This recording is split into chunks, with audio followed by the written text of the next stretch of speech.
Masnada, d'accord. Donc de l'atelier d'architecture King Kong. C'est ça. Donc j'ai un quart d'heure pour vous parler, mais nous sommes 3. Donc je vais faire au plus vite. Merci de me donner la parole en tout cas. Atelier King Kong, oui, nous sommes à Bordeaux depuis 25 ans. J'ai 3 associés et nous sommes une trentaine de collaborateurs. J'ai eu la chance nous avons eu la chance d'être sollicités par Marignan pour travailler sur un programme immobilier. Un programme immobilier qui est fait de différents programmes. Voilà, c'est ça qu'on aime bien à l'agence, travailler sur des programmes assez variés. Celui-ci en est un. Je passe, j'illustre quelques programmes sur lesquels on a travaillé, de médiathèques, de salles de spectacle, etc., pour vous dire que l'intérêt qu'on a pour travailler souvent sur des moutons à 5 pattes, en fait, oui, voilà.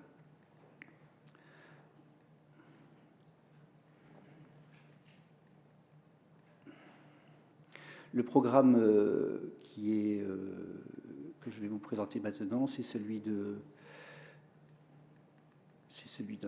Zut, on en a trop mis là, c'est pas possible.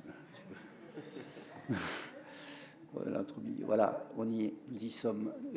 On est rive droite à Bordeaux, sur un environnement de 35 hectares que Winimas a conçu avec son agence MVRDV, qui est une agence hollandaise. Et donc, sur cette zone de 35 hectares, nous avons conçu un bâtiment qui est situé au sud de la zone. C'est un bâtiment qui est jaune sur ce visuel. Ce bâtiment fait 12 000 m² environ. Et le programme, comme je le disais tout à l'heure, est intéressant puisqu'il y a 120 logements, 40 logements sociaux et donc une ferme urbaine. Voilà, la ferme urbaine, c'est une idée de Michel Guédot, qui est donc le directeur de Marignan et qui a eu voilà, cette idée savoureuse, je trouve, que de venir mettre dans un programme immobilier quelque chose qui nous parle à tous, celui du bien vivre ensemble et l'environnement. Voilà. Donc cette grande parcelle rectangulaire que vous voyez ici, on l'a scindée en deux entités pour donner à lire une ferme urbaine qui soit lisible depuis l'espace public. Cette ferme urbaine, on la voit ici en bas à gauche en vert. Voilà, c'est une petite zone qui fait quand même 800 m². Et il faut savoir que dans la promotion immobilière aujourd'hui, donner 800 m² pour un programme de ce type-là est quelque chose d'assez... voilà, c'est important, il faut le noter. C'est pas un espace résiduel qui serait sur un toit ou qui serait dans un local délaissé. C'est un espace qui est à la vue de tous au niveau du rez-de-chaussée. C'est ce qu'on voit ici sur la gauche. Cette grande faille, voilà, qui va amener de la lumière dans le complexe immobilier et qui permettra d'implanter donc cette ferme urbaine avec un totem, ce qu'on appelle un baolab, mais tout à l'heure je vais laisser sous les fraises en parler. Le programme immobilier s'organise autour d'un grand patio, d'un grand jardin central, et l'ensemble de ce programme regarde aussi cette ferme urbaine. C'est la raison pour laquelle on le voit ici sur ces façades jaunes, offerts aux différents logements, des balcons, des loggias, une grande fenêtre aussi qui donne sur cette ferme urbaine. La géométrie toute particulière du projet est là pour capter la lumière, offrir un maximum de confort, de luminosité et de ventilation au logement. L'idée du projet, c'est aussi de préserver une histoire, de raconter une histoire. Préalablement, sur ce lieu, il y avait des hangars. La géométrie du projet que vous voyez là, c'est de vitrer une zone qui préalablement était une zone de hangar avec des sheds. Et cette partie basse donc, abritera demain des locaux associatifs, des locaux commerciaux, la ferme urbaine en jaune. Et au-dessus, taillé à la serpe, nous avons des logements qui s'abritent sous une grande vêture en céramique qui est au-dessus d'une lame d'air qui sera là pour ventiler confortablement les logements. Voilà donc le volume une simulation du volume à terme, avec en jaune donc la ferme urbaine qui a une place prépondérante dans le projet immobilier. Le patio central très vert du projet, et donc cette ferme qui affirme sa présence au sein d'un nouveau quartier. Voilà, je fais vite, j'ai terminé. Merci.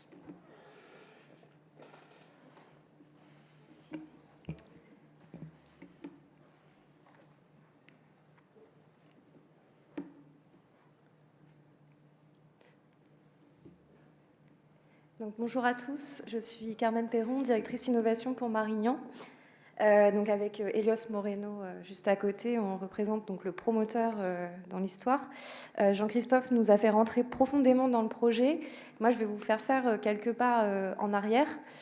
Donc très rapidement, Marignan, donc promoteur immobilier national, on travaille sur tout le territoire et sur donc la conception de logements, de bureaux, résidences gérées, commerces.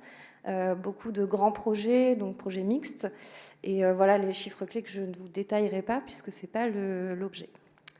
Les quelques pas en arrière que je voulais vous proposer, c'était de montrer qu'en fait, pour arriver à Bordeaux et à la ferme urbaine, on est passé par quelques expériences intellectuelles, mais aussi parfois de réalisation. C'est le cas là, par exemple, avec ce projet qu'on appelle Alguessence, qui est un projet gagné lors du concours Réinventer Paris. On a travaillé donc avec XTU qui a déposé un brevet sur ce concept. Et en fait, le principe, outre la façade particulièrement emblématique, c'est d'avoir une culture de microalgues à destination de chercheurs qui sont hébergés justement dans cet immeuble. Donc ça, c'était une tentative plutôt réussie puisque ça nous a permis de gagner le concours et ça nous a permis aussi de travailler différemment avec des architectes. Le deuxième sujet que je voulais vous montrer, c'est donc une opération à Asnières qui s'appelle Sky and Garden et qui est en fait la réplique d'un concept d'Édouard François qui s'appelle les Green Clouds. Donc ce sont les fameuses terrasses végétalisées. Et encore une fois, à part la belle image, puisque Véronique nous a demandé des retours d'expérience, là, le sujet, c'était d'avoir des terrasses, donc des espaces végétalisés qui créent la rencontre entre les résidents d'un immeuble. Et puis finalement, on s'est heurté, par exemple, à des problèmes de sécurité incendie, d'accessibilité. Donc ces terrasses, aujourd'hui, elles sont privatisées, privées, et donc finalement beaucoup moins accessibles que ce qu'on imaginait et ce qu'on avait projeté. Toujours est-il que ça permet de verdir l'immeuble et de travailler effectivement avec la ville d'Asnières sur la végétalisation de ces zones urbaines. Mais voilà, on a eu cette petite contrariété et du coup une petite baisse d'ambition. Là, ce sujet, donc très illustré puisque c'est tout nouveau, c'est en fait les illustrations d'un concours à Strasbourg, donc avec la SPL des Deux Rives. Et là, ce que je voulais vous montrer, c'est en fait, on a un parking silo donc à gauche, qui était une véritable contrainte sur ce site. Il y a aussi une verrue esthétique dans un quartier. Et en fait, on a essayé de lui donner une autre vocation. Donc, on a travaillé avec Sous les fraises, puisqu'on commence à avoir pas mal de sujets ensemble. Et en fait, ce parking silo qui avait une vocation très fonctionnelle et en plus quelque chose de très carboné, finalement, nous, on a proposé d'y intégrer des solutions qui permettent de décarboner, qui permettent de rentrer dans l'économie circulaire. On a même le petit label de Ligue de protection des oiseaux de manière à pouvoir accueillir une biodiversité qu'il n'y aurait pas normalement sur un parking. Et dernier point en termes d'exemple pour Marignan, donc là c'est le programme Vibrato à Senon, donc local, sur lequel il a été installé une serre pédagogique sur le toit. Là encore, retour d'expérience, l'idée semblait très bonne et l'ensemble de l'équipe Marignan à Bordeaux était, je pense, très enthousiaste et très convaincu. Et puis finalement, on s'est heurté en fait à la réalité de la copropriété, c'est-à-dire qu'à la première assemblée générale, eh bien, les habitants ont décidé de ne pas pérenniser ce lieu. On avait pourtant proposé qu'une association vienne le gérer, vienne faire beaucoup de pédagogie, etc. Mais voilà, le fait est que l'agriculture urbaine, ce n'est pas que de la réussite, la végétalisation non plus. Et je trouvais intéressant, alors vous le jugerez par vous-même, de vous montrer aussi ce qui parfois ne peut pas fonctionner. Ok, 5 minutes. Donc ce n'est pas un échec, puisqu'on a appris, bien sûr. Et on a appris notamment, on est arrivé sur ce site à Bordeaux, Darwin, où je vais laisser Elios, du coup, décrire. Alors, je vais être très bref parce que Johan a très envie de parler et puis c'est sa passion et quand il en parle, tout le monde tombe amoureux de ce qu'il dit. Donc, je vais être très bref.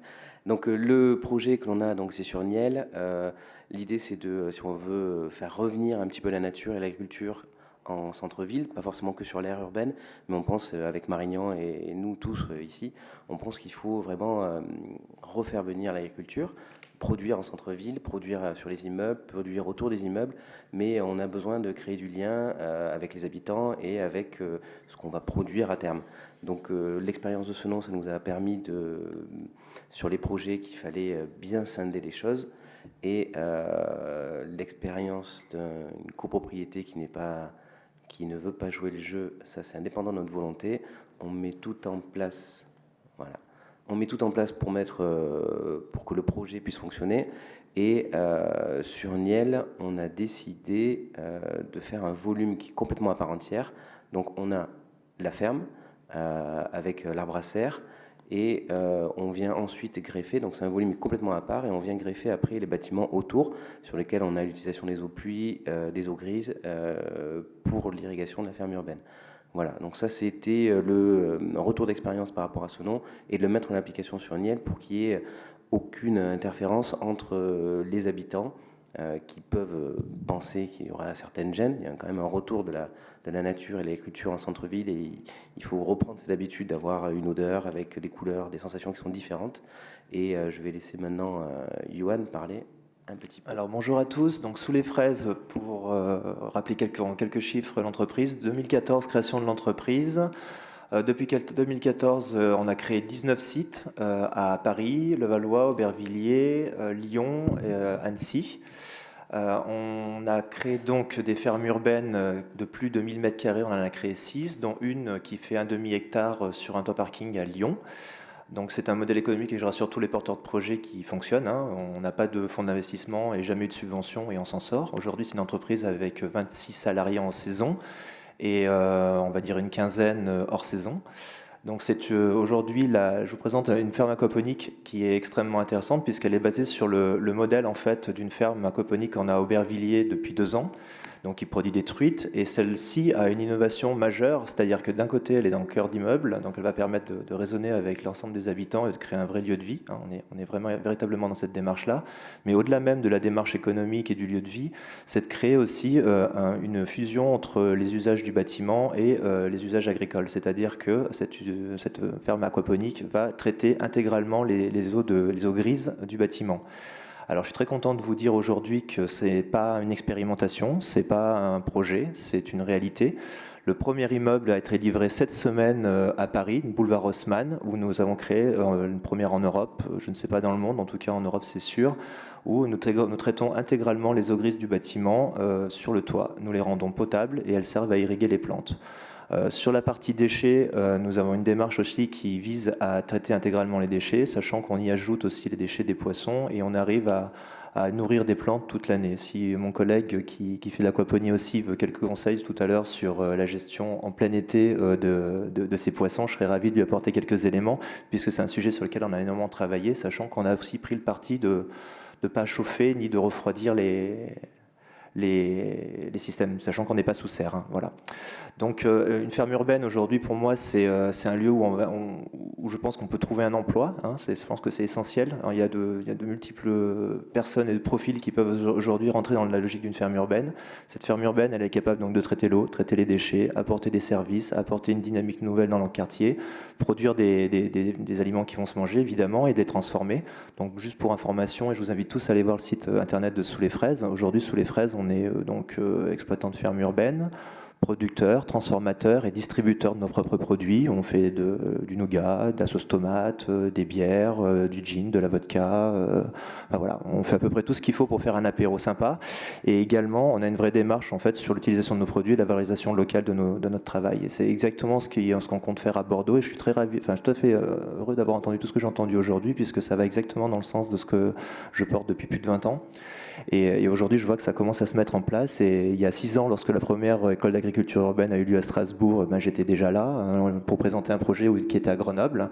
Et je suis ravi de voir que 6 ans plus tard, on y est encore et que c'est quelque chose qui est en train de se matérialiser. Il y a de nombreuses personnes qui se mobilisent autour du sujet. C'est important. Il faut absolument et impérativement qu'il y ait des agriculteurs urbains. Hein. C'est essentiel, à la fois pour régler les écosystèmes urbains, puisque c'est des gens en travaillant dans cette dynamique-là qui permettront d'avoir une résilience qui soit effective et pas uniquement sur le papier.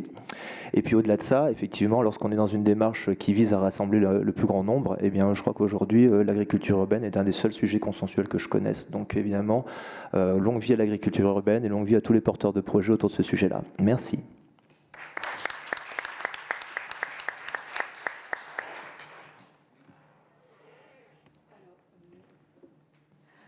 Finalement, je pensais qu'on allait parler surtout des eaux grises et de je peux en parler si tu veux, bouclage. Non, mais ça déborde beaucoup et je pense que ça rejoint la question que posait Joey de tous les bouclages possibles et aussi de tous les échanges entre différentes expériences et approches. Tout à l'heure, j'ai distingué chercheur, mais c'est le statut de chercheur. Ouais. Enfin, voilà. Bien sûr. Pas, mais là, si tu rebondis sur les eaux grises, je crois qu'on a attendu l'agriculture urbaine pour gérer nos eaux. C'est bien. Hein, c'est quelque chose qui, effectivement, de façon très intuitive, on rentre dans une dynamique où l'eau, elle peut avoir une seconde vie. Aujourd'hui, en France, on est en phase d'être à la pointe sur tous les sujets d'alimentation, puisqu'effectivement, on se pose tous cette question-là. Le sujet de le traitement de nos ressources, il est essentiel, il est clé de toute façon pour notre avenir, l'avenir des villes, évidemment. Alors, je ne parle pas uniquement des îlots de fraîcheur, mais je parle simplement de la gestion de notre ressource et de la durabilité de notre alimentation. Et c'est vrai que d'avoir la chance d'avoir des terrains d'expérimentation, voire même des terrains de pratique en espace urbain, c'est finalement, même si on imagine qu'il y a beaucoup de contraintes, on en a peut-être beaucoup moins qu'en plein champ. Et c'est vrai qu'à travers cette dynamique, parce que beaucoup moins réglementé sur ces sujets-là, bien que les PLU et les réglementations d'urbanisme sont très contraignantes, elles ne le sont peut-être pas autant que certains d'autres sujets. Et c'est vrai que d'arriver à aujourd'hui permettre de rassembler le traitement des déchets et le traitement de l'eau in situ à travers justement la création de liens et la création d'une économie qui permet de l'alimentation, c'est une innovation majeure, en fait, clairement. Hein. Je pense on est vraiment sur quelque chose qui aujourd'hui est en train de s'implanter et qui est en train de se développer. Et ne doutons pas une seconde que l'agriculture urbaine est un des éléments majeurs de la résilience de nos villes. On n'en cerne pas tout à fait encore les contours, et c'est plutôt une bonne chose. On n'essaye pas encore trop de la contraindre, et c'est plutôt très bien aussi, puisqu'il faut qu'elle puisse s'exprimer.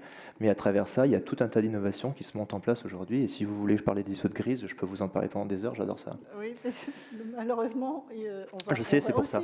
Non, pas malheureusement. On a une contrainte de temps, mais c'est aussi intéressant d'entendre. Alors, je me suis trompée, toutes mes excuses à Benjamin, Lady Tritivore, parce que je n'ai... Voilà. Donc, je propose qu'on vous écoute plutôt à la fin, parce que là, il me semble qu'il y a un peu plus de passerelle avec la question du recyclage des urines. On passe des eaux grises aux urines, ça reste des flux. Et donc, donner la parole à Benjamin Clouet de Ecosec. C'est bon, voilà. Et on terminera par des détritivores. Bonjour à toutes et à tous. Merci. Effectivement, c'est une bonne transition. Alors nous, je ne sais pas si j'ai...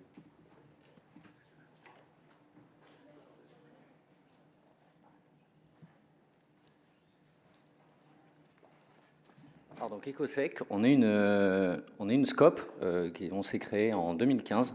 On est désormais entreprise d'insertion et puis voilà, on grossit petit à petit. Je vais démarrer par un tout petit peu de théorie parce qu'en fait, on sait. Alors c'est par où? C'est plutôt par là. Ah oui, par là. Souvent, en fait, j'imagine il y a beaucoup de gens dans la salle qui connaissent le problème du phosphore et de l'azote, évidemment. Là, c'est les limites planétaires, et notamment l'extinction de la race humaine sur Terre. Et on voit que les flux biosphériques de phosphore et d'azote sont rouge foncé. Donc, c'est des choses sur lesquelles il faut travailler, quoi. Alors, quelques ordres de grandeur. Les chasses d'eau, c'est un tiers de notre consommation. Si on récupérait toutes les urines de France, ça représenterait un tiers de ce qu'on importe en azote. Et les biodéchets, c'est un tiers de nos poubelles. Alors, le corps humain, il est super bien fait, parce qu'il a séparé les urines et les matières fécales. Et c'est vraiment dommage de les remettre ensemble. C'est notre combat, le tout à l'égout. Pour nous, c'est notre ennemi. Parce que vous voyez qu'en fait, l'azote, il est contenu à 90% dans l'urine. Le phosphore, entre 60 et 70%. Ça représente un tout petit volume. Et on envoie ça, un tout petit pipi avec 5 litres d'eau dans la chasse, ça part dans le réseau d'égout jusqu'à la station d'épuration. Et dans la station d'épuration, le traitement de cet azote, c'est la moitié de son coût de fonctionnement. Ça coûte une fortune. Donc en fait, donc le phosphore, on voit que c'est extrêmement lié avec le pétrole, notamment sur l'extraction, et on voit que le Maroc, et tout ça, je pense qu'il y a beaucoup de monde qui le sait, le Maroc a 80% des réserves mondiales. Si demain le Maroc, pour une raison X ou Y géopolitique, refuse de nous livrer du phosphore, l'agriculture française est complètement à plat. Alors c'est plutôt sur on voit la variabilité là, des prix, et notamment la crise et les émeutes de la faim en 2008 qui ont été fortement provoquées par les prix des denrées alimentaires. Et donc là on voit qu'en 10 ans ça a été multiplié par 10. On peut avoir peur sur ce qui va se passer les prochaines décennies. Alors juste sur le cycle, pour refaire un rappel de comment ça fonctionne. On importe des ammonitrates qui sont fabriqués avec le procédé Haber-Bosch qui demandent énormément d'énergie. Donc c'est principalement produit dans des pays qui ont du gaz naturel. Et on importe ça en France, on le met dans nos champs, la nourriture arrive dans nos foyers. Et une fois qu'on l'a mangé, cet aliment, en fait, le corps humain ne va rien garder de l'azote, tout va repartir. Et on a souvent l'impression qu'en faisant du compost, on va refermer le cycle des matières organiques. Et là, on voit avec ces chiffres que donc il y a 7 kilos par an par personne d'azote qui vont rentrer dans notre corps par l'alimentation, dans le foyer. Et on voit qu'il y en a seulement 20% qui ressortent sous forme de biodéchets. Les 2 tiers de l'azote, si on fait de la comptabilité azotée, repartent dans l'urine. Et donc on a tous cet imaginaire des déchets parce qu'on a notre poubelle, parce qu'il y a le camion poubelle, mais en fait une somme énorme de déchets qui pourraient servir d'engrais part dans les tuyaux de manière invisible par le média urine. Tous ces travaux, ça vient d'une thèse de Fabien Esculier que je vous invite à consulter si vous êtes intéressé par le sujet. Donc notre combat, c'est de refermer le cycle des matières organiques global, en utilisant autant les biodéchets, mais les urines principalement, puisqu'elles représentent donc 2 tiers de cet azote. Donc pour finir, on fait un petit pipi, on envoie 5 litres, entre 5 et 10 litres pour aller à la station d'épuration, et à la station d'épuration, qu'est-ce qu'elle va faire ? Le processus est exactement inverse. On va passer de l'azote qui était sous forme solide, qui pouvait être utilisé dans les champs, et là on va mettre de l'énergie pour qu'il parte dans l'air. Et donc on détruit des engrais, et c'est vraiment dommage. Voilà, donc on promeut la circularité, et pour ça, on fait des toilettes sèches à séparation. Alors juste pour l'historique, il y avait à Paris, on utilisait plein de choses avant qu'il y ait les ammonitrates, et notamment vider les fosses d'aisance qui étaient amenées sur Paris, qui étaient amenées pas mal à Montreuil sur les murs à pêche. On avait des techniques de maraîchage qui étaient géniales, qui étaient reconnues dans le monde entier, et qui venaient notamment des fosses d'aisance des Parisiens. Donc on n'a rien à inventer en fait. Voilà, ça c'est le rendement d'épuration et de valorisation sur Paris, et on voit que sur l'azote et le phosphore, on n'est pas très très bon, on pourrait faire mieux, quoi. En Suède, ça fait depuis très longtemps qu'ils sont en train de travailler sur ces sujets-là, des quantités impressionnantes de toilettes sèches. On est assez jaloux dans le petit monde des toilettes sèches de la Suède. Voilà. Alors, nos premières expériences qu'on a menées avec l'IRSTEA sur Montpellier, donc il fallait évidemment, pour tout le monde, il n'y a aucun problème à mettre des fumiers animaux, voire des fumiers animaux qui sont bourrés d'hormones et d'antibiotiques dans nos plantes. En revanche, si on arrive pour voir n'importe quelle institution et qu'on leur dit, nous on a plein de pipi humains récupérés de nos toilettes, est-ce qu'on peut les valoriser comme engrais? Parce que, enfin, si on fait les tests en azote phosphate, c'est assez intéressant. On nous dit, oh là là, mais non, attends, on est des humains, on n'est pas des animaux, quoi. Et donc, il y a vraiment ce truc, moi je trouve que philosophique, psychologique un peu, de dire les humains, dans nos têtes, on s'est complètement sorti de ce cycle-là, on n'est plus des animaux, quoi. Donc il fallait faire nos preuves, parce qu'on fait des nanotechnologies, on envoie des gens, on fait de l'intelligence artificielle, mais faire pipi sur nos salades, c'est très très peu documenté. En fait, il y a eu très peu de thèses là-dessus.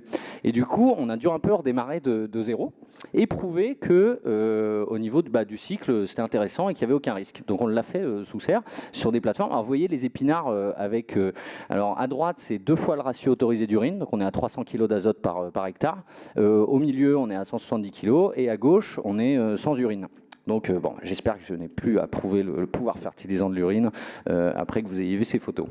Et cette année, après, donc ça c'était il y a 3 ans, et cette année, on a fait de la fertilisation en plein champ grâce à un super viticulteur qui a accepté, alors il fait un vin super haut de gamme, mais il a accepté qu'on arrive avec de l'urine sur ses vignes, même si c'était pas vraiment réglementaire et autorisé, quoi. Alors il fait pas du bio, là aussi, c'est seulement les animaux qui ne sont pas industriels qui peuvent, c'est les fumiers d'animaux qui ne sont pas industriels qui peuvent aller dans l'agriculture bio, et du coup l'urine humaine est interdite dans l'agriculture bio.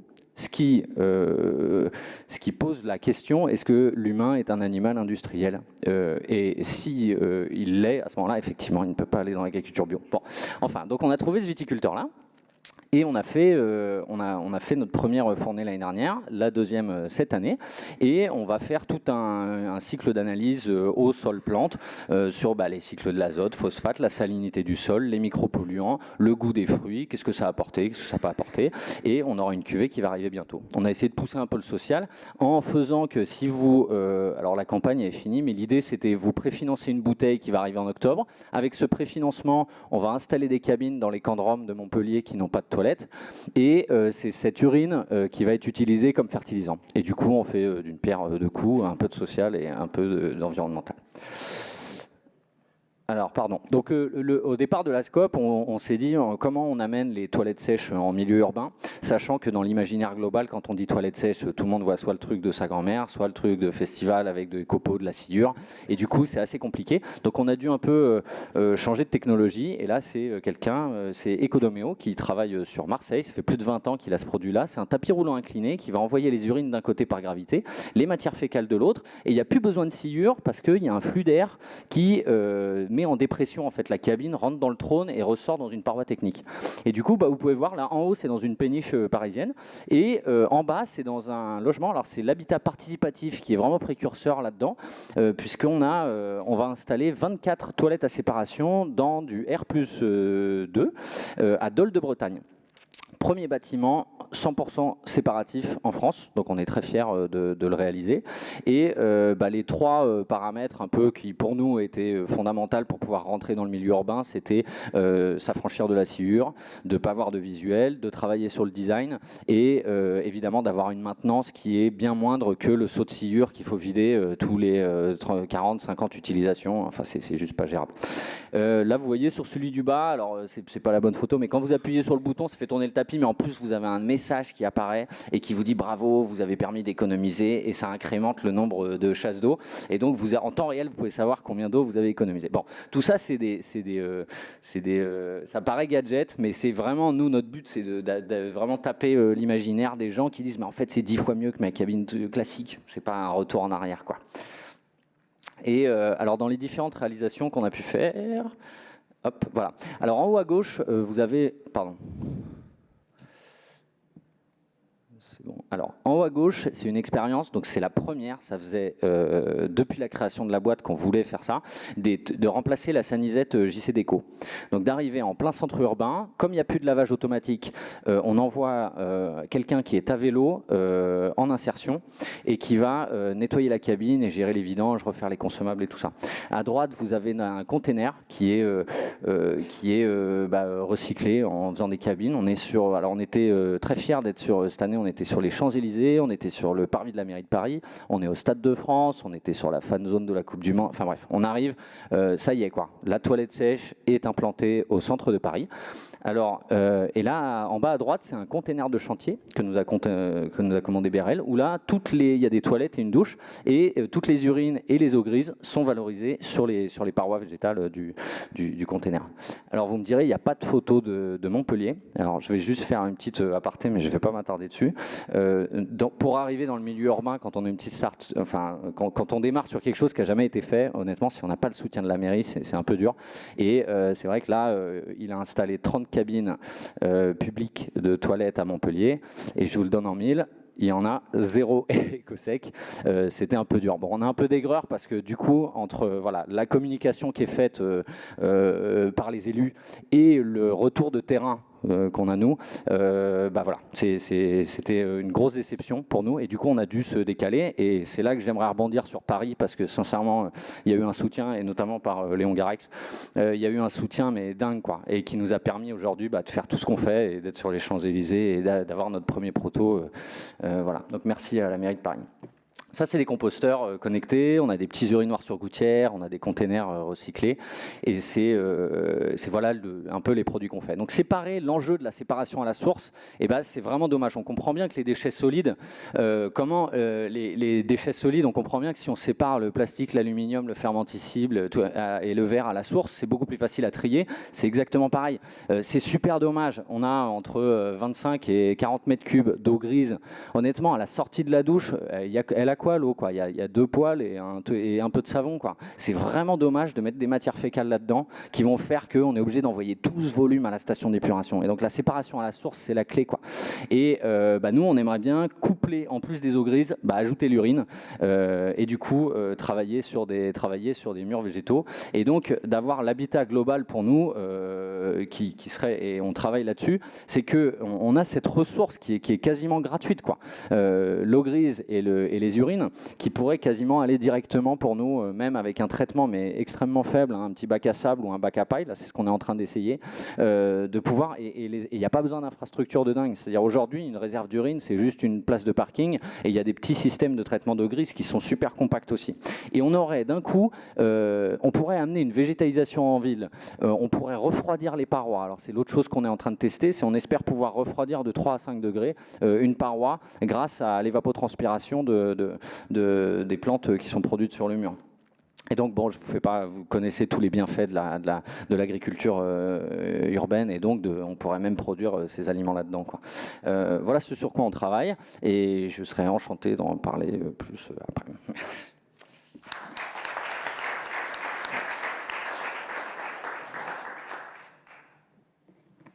Merci. Et donc, dernière communication de présentation de cette session, Lucie Ouvrard pour les détritivores.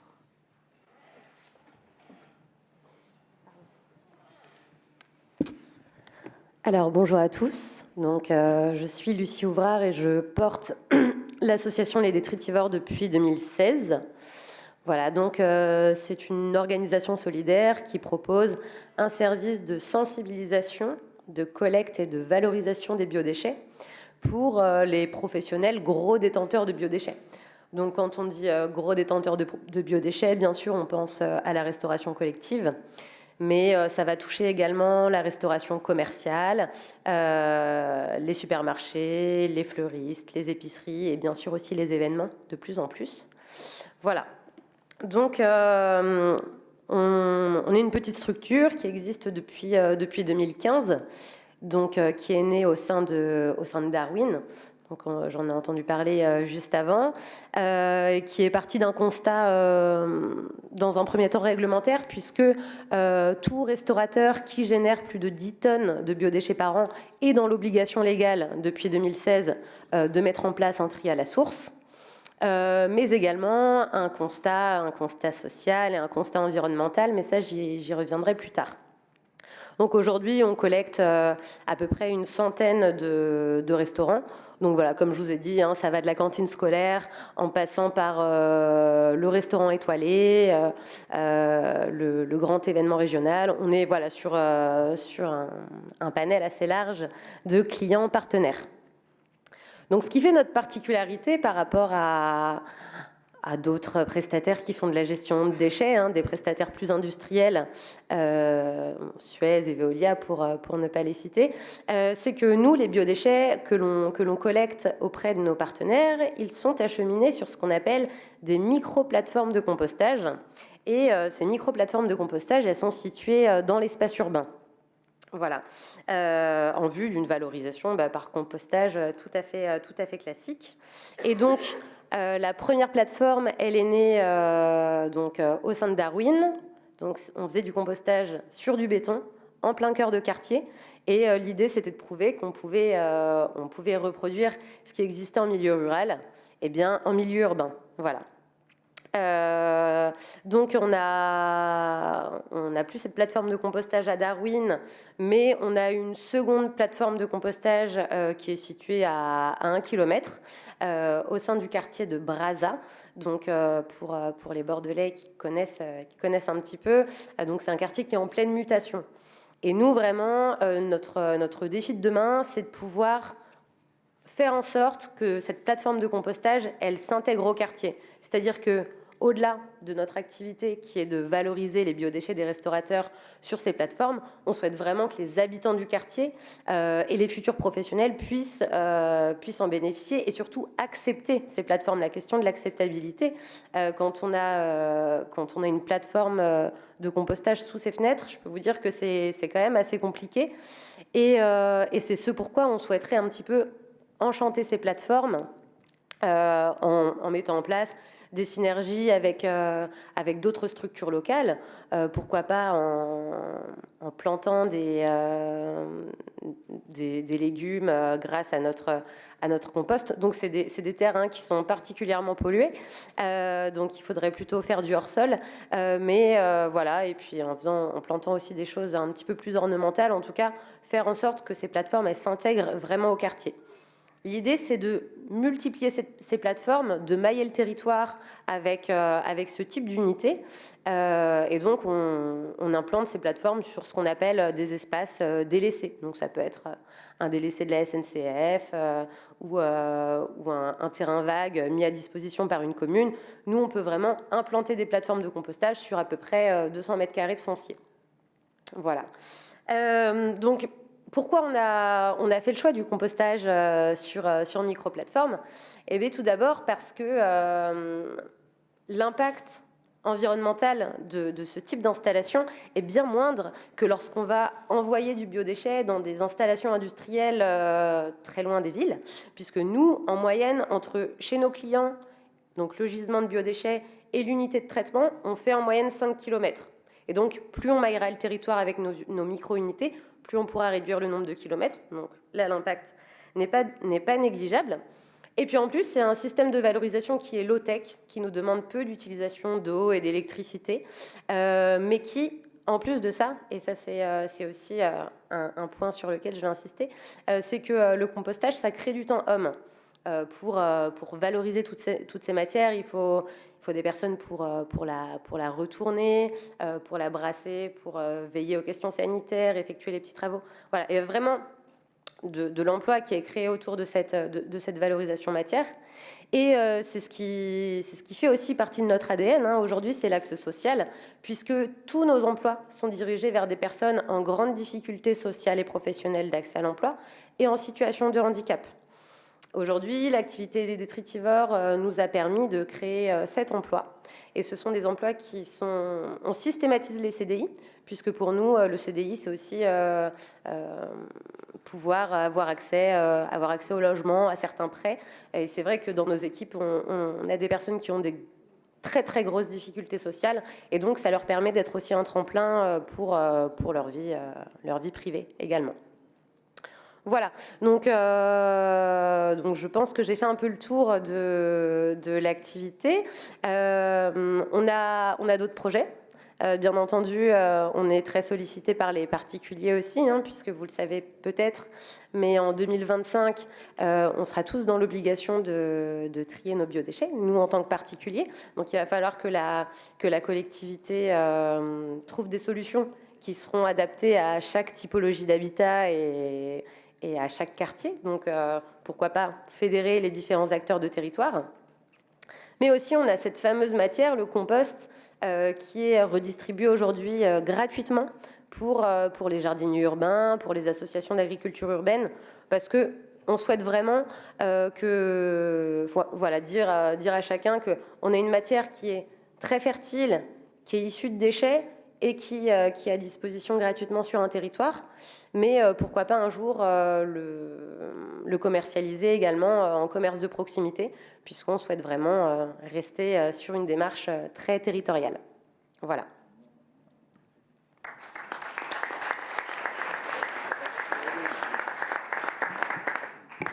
Merci. Donc ça fait beaucoup de communication et beaucoup de sujets abordés assez différents. Je pense qu'il doit y avoir des questions. Si vous n'êtes pas... Oui. Oui, bonjour. Merci pour ces présentations. Alors moi, je trouve la thématique du réusage ou plutôt de la valuation, la valorisation des déchets en tant que matière ensuite valorisée absolument passionnant. Et j'aurais deux questions à poser donc au monsieur qui a présenté l'entreprise Ecosec. Et à vous qui venez de faire la dernière présentation sur l'usage des déchets, des biodéchets.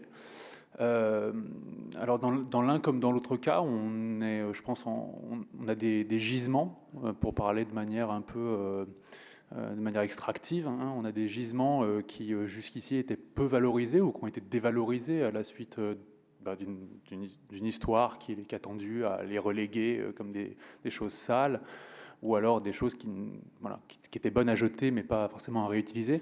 Je voulais savoir d'une part si dans votre cas le traitement de ce gisement, les biodéchets, enfin les déchets verts, s'il y a une concurrence avec d'autres acteurs dans la métropole de Bordeaux. Alors je crois savoir que l'usine d'incinération de Senon a fermé ou est en passe de fermer et donc va être reprise à concurrence par Veolia ou un autre acteur. Donc, est-ce que, comme dans le cas par exemple de Lyon, où il y a une énorme usine d'incinération qui a été construite et où le maire Collomb a beaucoup œuvré pour sa construction, il y a une concurrence qui se constitue entre les acteurs qui cherchent à récupérer des biodéchets pour les composter et d'autres qui cherchent à les récupérer pour les incinérer. Voilà. Est-ce qu'il y a une concurrence pour le gisement? Et j'aurais une deuxième question, là pour le coup, pour l'utilisation d'urine.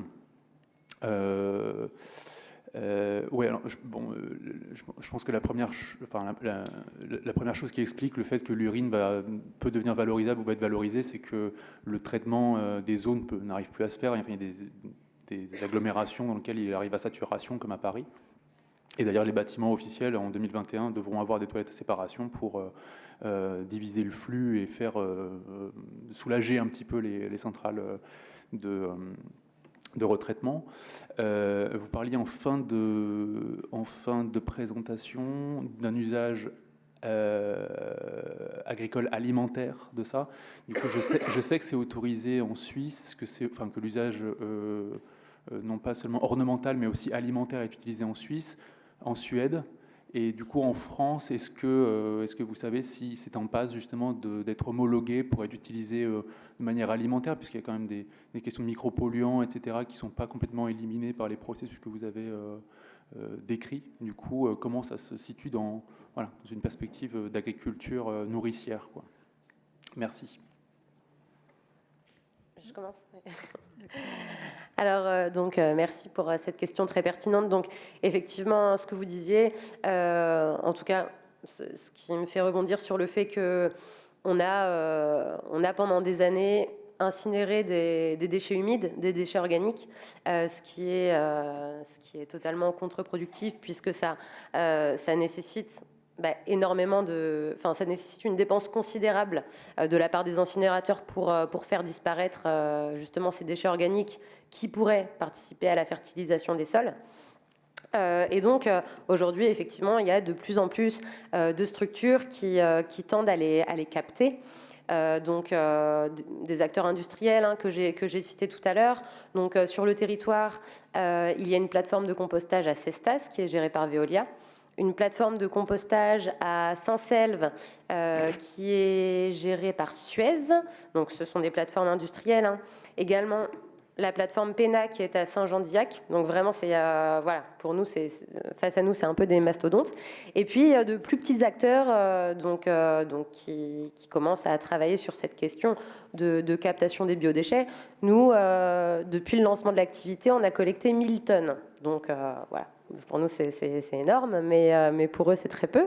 Mais en tout cas, l'idée, c'est de fédérer le maximum d'acteurs pour pouvoir capter le maximum de matière.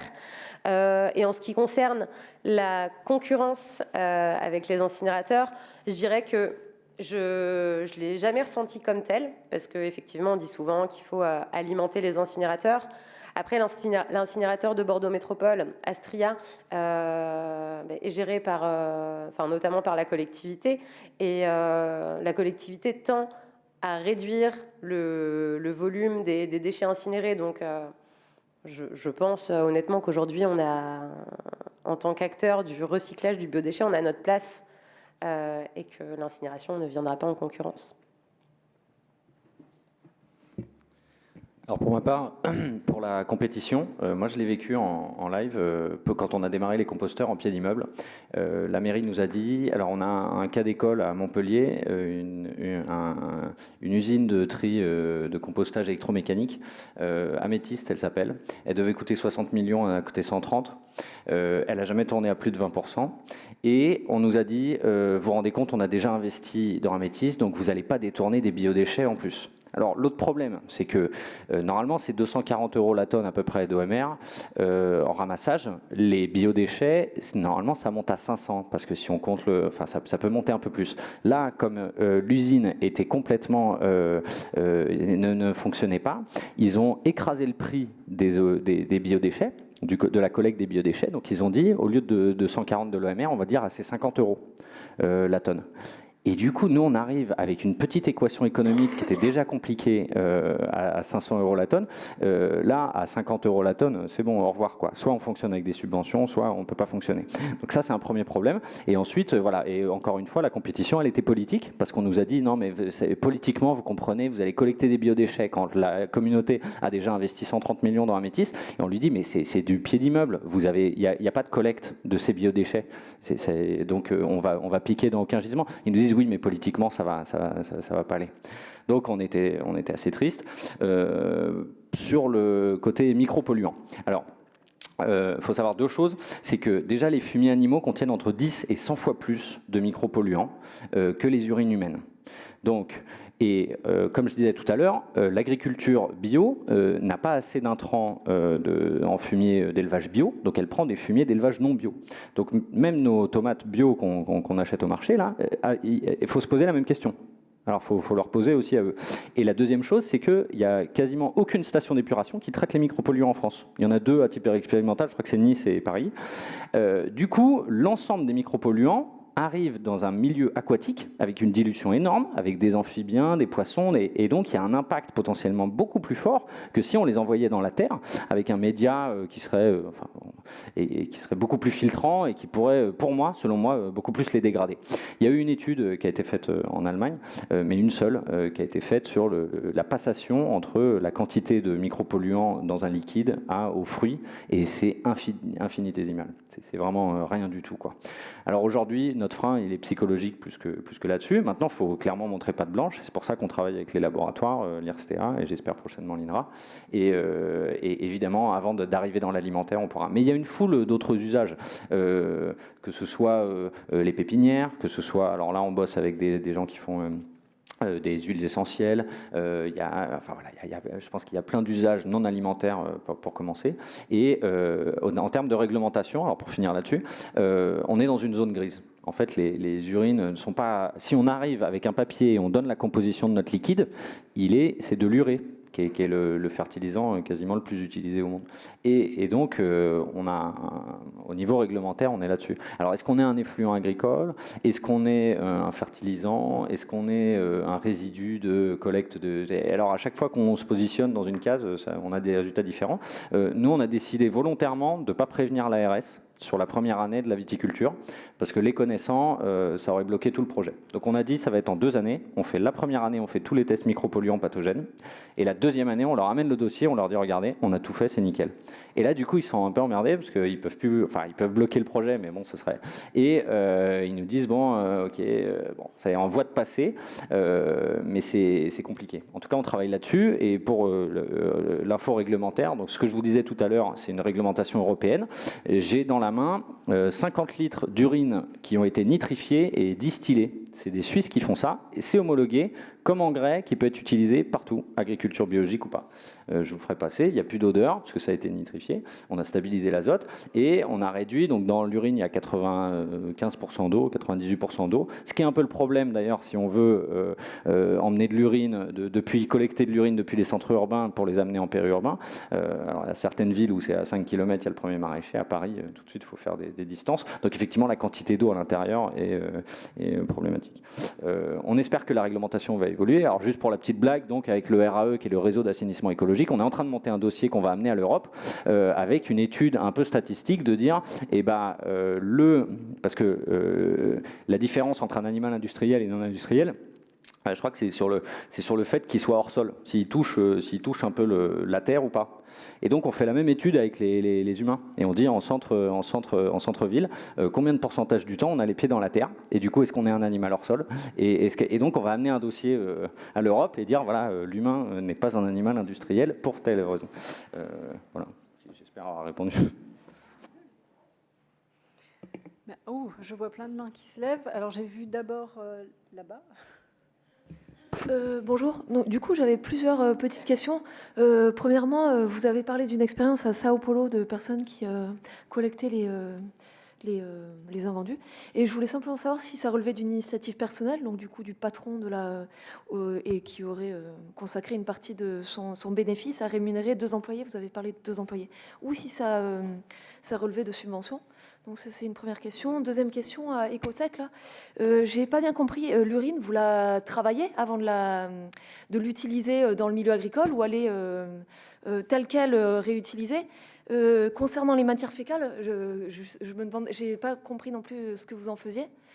Après, du coup, je me demandais, c'est vous qui êtes à la Fête de l'Humanité, c'est ça? Ouais, c'est ça, ok.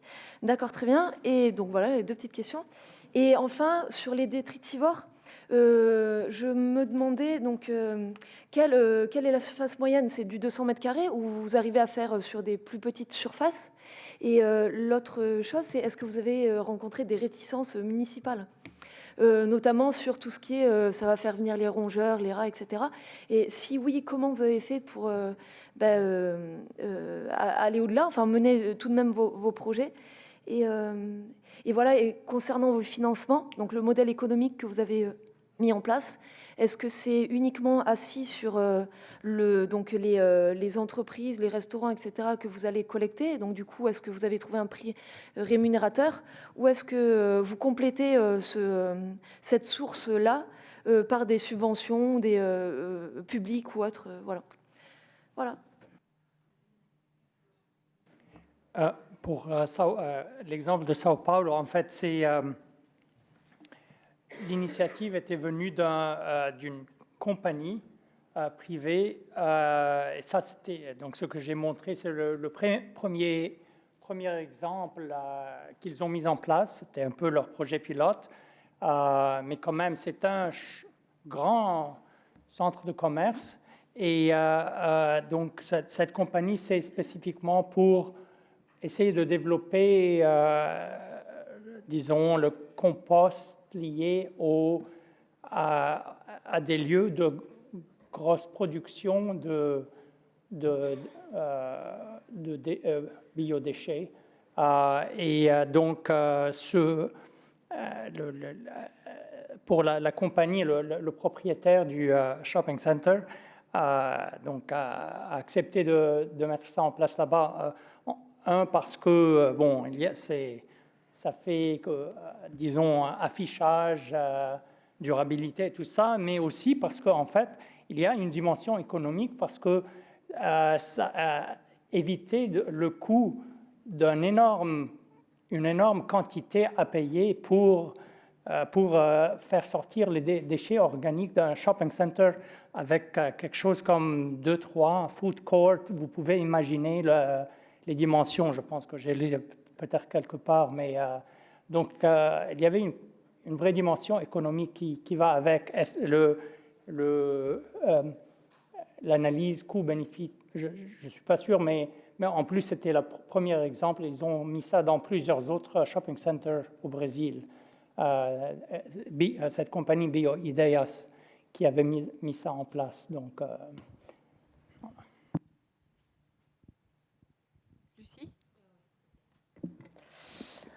Alors, donc la première question, c'était oui, la surface, l'emprise au sol pour une micro-plateforme de compostage. Donc j'ai parlé de 200 mètres carrés à peu près tout à l'heure. C'est à titre indicatif parce qu'on peut adapter la plateforme de compostage en fonction de l'espace disponible. Nous, ce qui est important quand même, c'est qu'il y a une emprise au sol assez large parce qu'on doit décharger la matière, on doit effectuer un mélange. Donc voilà, ça nécessite une surface au sol assez importante. Et là, sur la plateforme qu'on exploite actuellement, on a une emprise au sol qui est bien plus importante parce qu'on teste aussi du compostage en andin. Donc je ne sais pas si vous connaissez, mais c'est du compostage en butte, en fait, qui vient coupler le compostage en cellule, tout simplement puisque le compostage en cellule arrive un petit peu à saturation. Hein.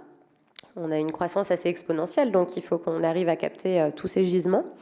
En ce qui concerne donc l'acceptabilité de la collectivité, donc c'est vrai que le fondateur au lancement de l'activité, donc Jean-Marc Gansil, pour lui, il y allait avoir aujourd'hui en 2019 une dizaine de plateformes de compostage qui mailleraient le territoire. Finalement, on est quand même confronté à des difficultés. La première, elle est quand même réglementaire. On a plein de contraintes à respecter sur l'éloignement des habitations,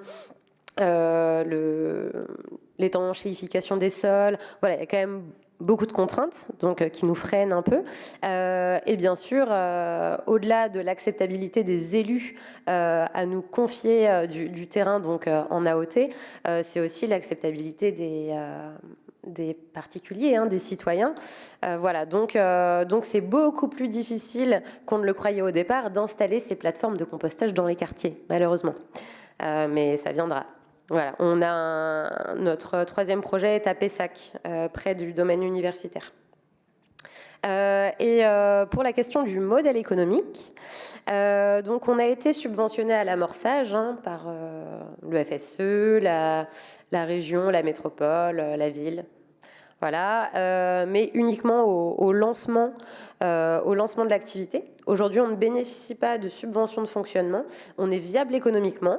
Alors même si nos modèles sont fragiles tout de même, parce qu'on a des charges d'exploitation et des charges de personnel qui sont très lourdes, et on base notre modèle uniquement sur la vente de notre prestation de service. C'est-à-dire que le restaurateur, il va payer la mise à disposition de bacs, la collecte à fréquence adaptée à son besoin, la valorisation de ces biodéchets et bien sûr tous les documents de traçabilité, tout l'administratif. Voilà, le restaurateur nous rémunère pour ce service-là, ce qui nous permet d'avoir une viabilité économique. Mais aujourd'hui, si on veut continuer à maintenir les emplois, déjà dans un premier temps, et à en créer d'autres, il faut vraiment qu'on se développe commercialement auprès de ces restaurateurs, mais aussi qu'on trouve d'autres axes pour pouvoir avancer sereinement.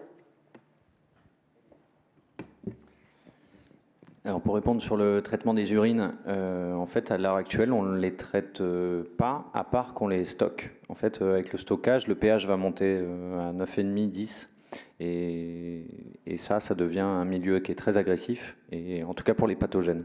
Après on n'a pas encore testé, parce que c'est des tests qui coûtent très cher, sur la dégradation des micropolluants en stockage.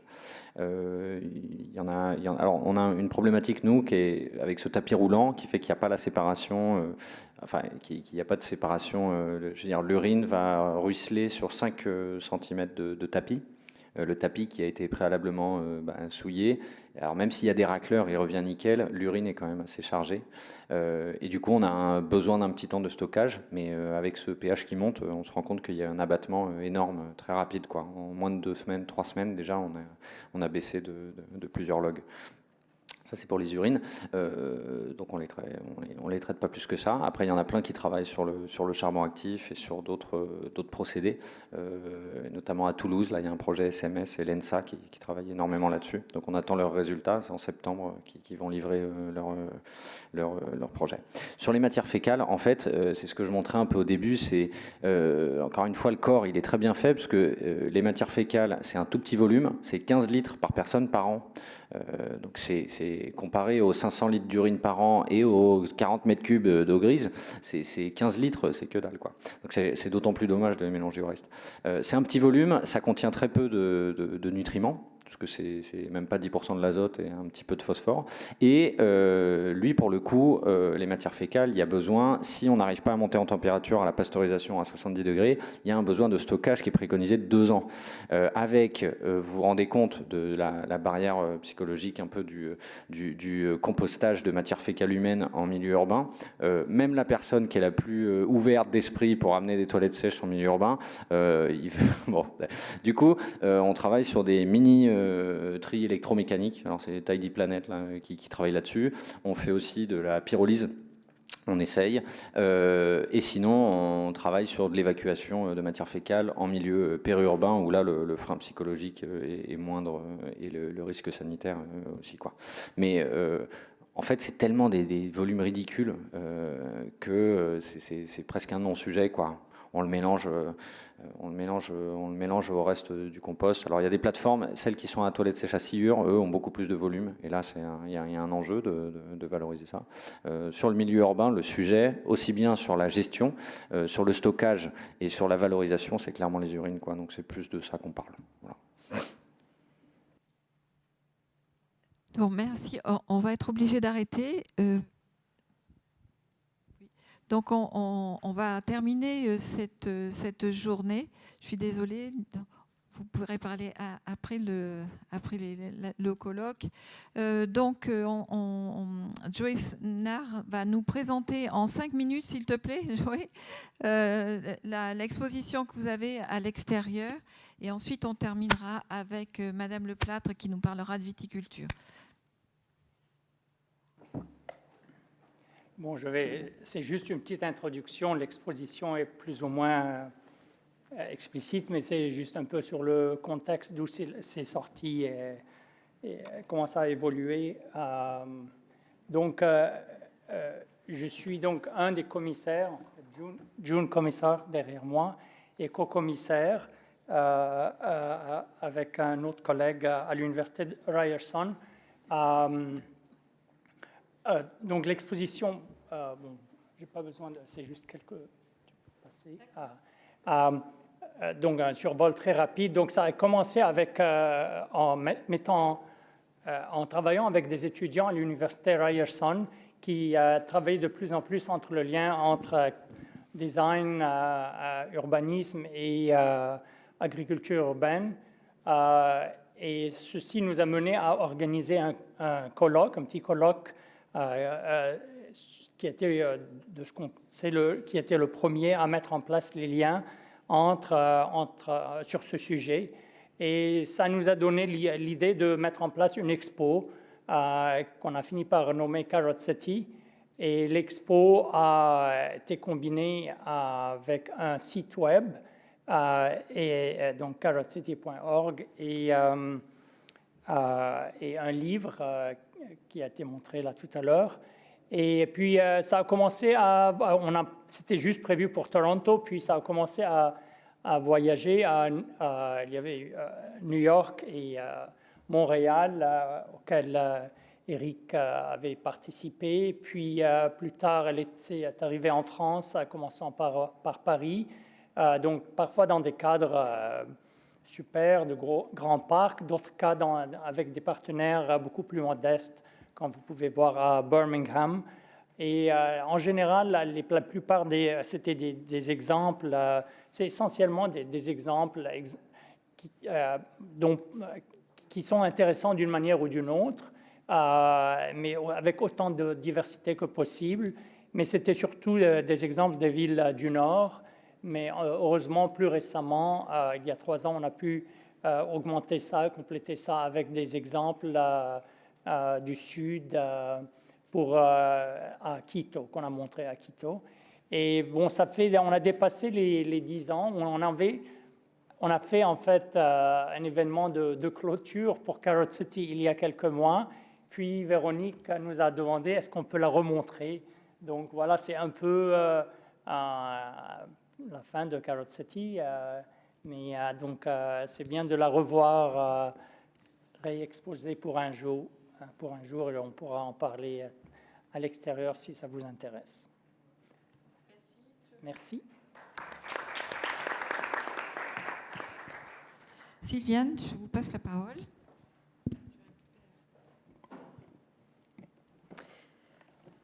Bonjour à tout le monde, bonsoir peut-être plutôt. Ce qui est compliqué quand on termine un colloque, c'est qu'on se dit d'une part que beaucoup de gens sont fatigués parce que c'est vrai que d'avoir écouté de façon intensive des interventions aussi fournies, c'est épuisant.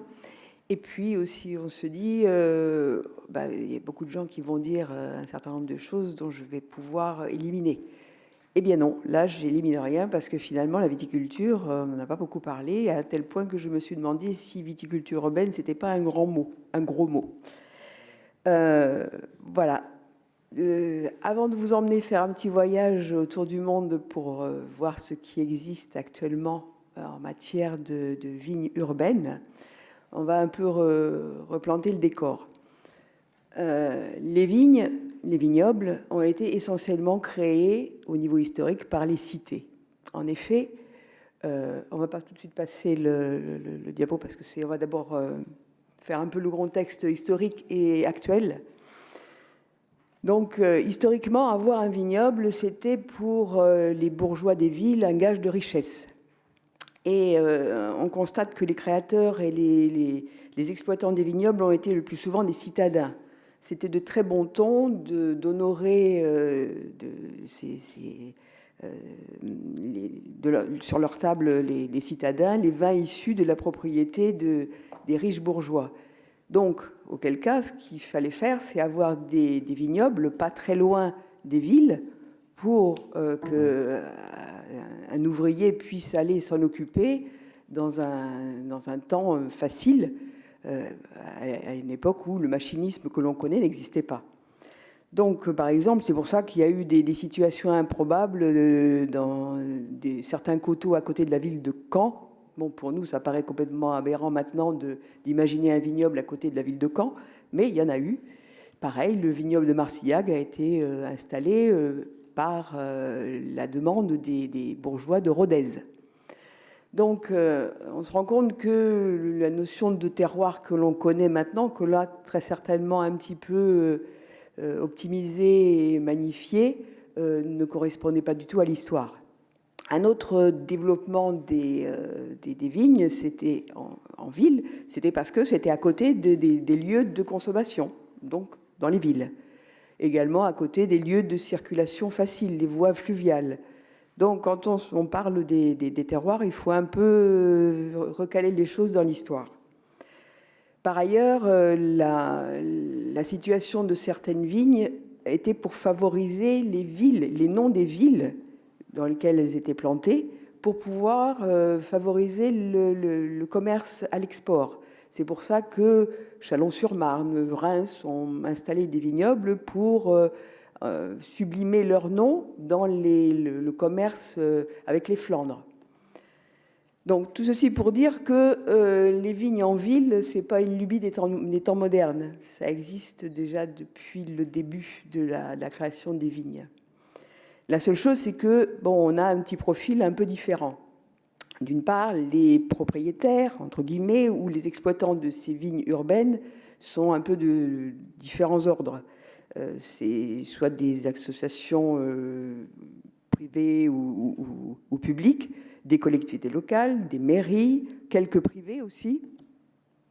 Et par ailleurs aussi la concurrence des vignobles que l'on peut dire normaux et l'offre qualitative que les vins urbains ne sont plus prioritaires sur les tables des citadins. Il ne faut pas oublier non plus que 60-70% des habitants du monde sont maintenant des urbains, bientôt 80%, et que notamment la plupart de ces urbains ont vécu leur petite enfance en ville, donc sont complètement déconnectés de la réalité nature et qu'est-ce que c'est qu'une vigne. Donc, par contre, un vignoble urbain peut être considéré comme un lien parfait entre la nature, les sciences de façon générale, l'histoire et l'humanité, puisque un vignoble, c'est franchement une connexion totale avec l'être humain. Un vignoble tel que l'on le connaît, tel que c'est totalement bâti par l'être humain. Une vigne, quand on la laisse faire, elle ne ressemble pas du tout à ce qu'on le connaît. Donc c'est vraiment tout à fait une histoire intime avec l'être humain. Et donc les motivations d'un vignoble, de création d'un vignoble dans une ville, dans une communauté urbaine, c'est totalement varié. Ça peut être patrimonial, c'est rendre visible l'histoire. C'est pédagogique, démocratiser, rendre accessible la connaissance de la culture de la vigne aux citadins. Environnemental aussi. La culture de la vigne en ville présente aussi une opportunité qui peut être intéressante sur des toits, parce que ça permet de préserver la chaleur excessive. La vigne évapotranspire, comme pas mal de végétaux, mais encore plus, elle évapotranspire et donc crée du froid. Et on peut très bien installer des vignes sur des toits, comme on peut installer des vignes sur des murs végétaux. Je suis moi-même viticultrice, j'ai une cave dans le sud de la France. Dans la cave, on a installé des murs végétaux. Il y a des vignes qui se sont installées, des pépins de raisin qui ont germé dans le matériau et se sont installés.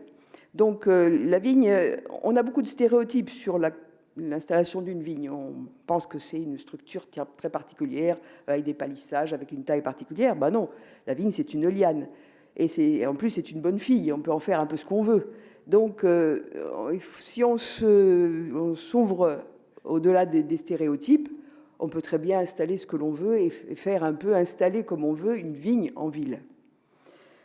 Par ailleurs, aussi touristique, c'est une motivation. Il y a beaucoup de villes et de par le monde et également en France et de métropoles qui ont bien constaté que avoir une vigne en ville, c'était un attrait touristique fort, sachant que 20 à